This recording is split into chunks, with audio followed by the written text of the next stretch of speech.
ask you, though, what are some of these stories I'm hearing about the Senate race in Pennsylvania? Because I feel like this could be an indicator of things that are to come with Bob Casey, the incumbent Democrat.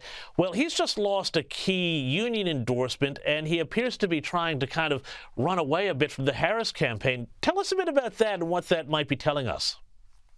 It's really interesting with Casey. He's been in office for 18 years now. He's running for his fourth term in the Senate.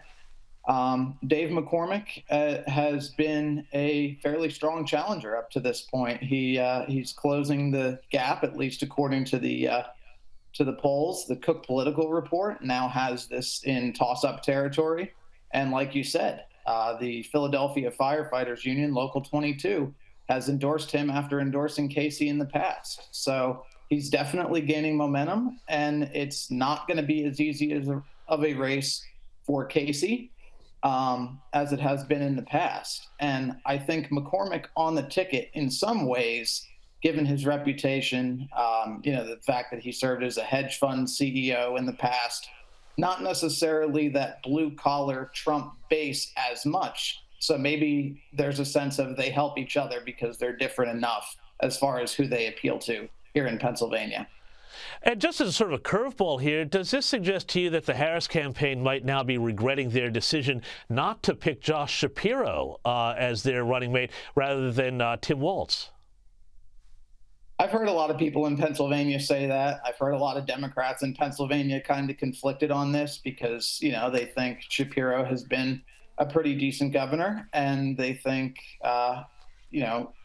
they would selfishly have rather have kept him here, and they're glad he's still here. But I don't know if it's as much of a mistake as much as it is an issue of we're going to go with the safe bet because there's voices on the left that are certainly not fans of Shapiro, given his stance on school choice issues and some other issues as well. So I think they were trying to play it safe. Maybe they are regretting it. Only time will tell. Yeah, fair enough. Hey, now I want to have a little fun here because you were at the McDonald's that Donald Trump visited and where he was there earlier this week, got the apron on and hit the grill and served some French fries up to customers. Tell us about that event. I mean, obviously it was a photo op like all political events are, but what is your take on how the media and particularly the Democrats really just lost their minds at the idea that he might do what would seem to me like a pretty normal thing for a politician to do? Yeah, it was really something. That iconic photo of him that you've seen in all the memes of Trump just kind of waving out the window. There were thousands of people across the street who had been waiting their hours to see him.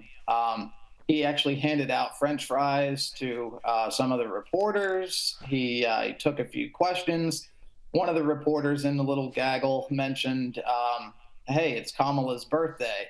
And he sticks his head out like, happy birthday, Kamala. We all had a good laugh at it.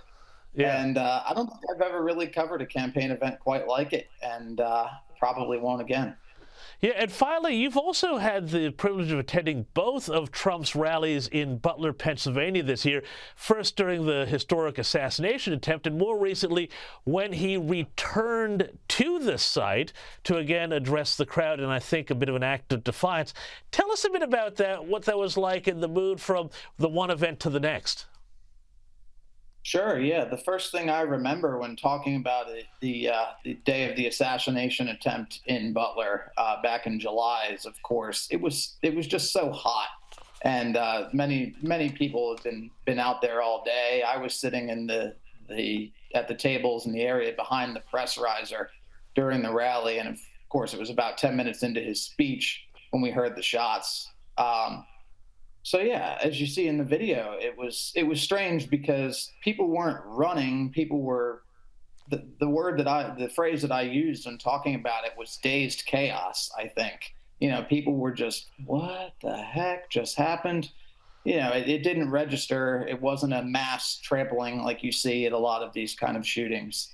Yeah, and when he went back to Butler, then I mean, what was the mood of the crowd? Was it apprehensive or was it defiant? I would say it was somewhere in between. I think Trump certainly was defiant. I think he just the way he started that rally of anyway, as I was saying, and he put up illegal immigration chart that he credits with, turning his head at the last second to be able to save his life. Um, yeah, that was big. And then the surprise appearance by Elon Musk. We knew that he was going to be there, and then it was only a short time before that we found out he's actually going to take the stage and speak. And you could hear a pin drop in there. There was definitely a lot of respect in that crowd. People really wanted to hear what Elon Musk had to say that day. Carson Swick, thank you so much for your time. Really appreciate the update from Pennsylvania.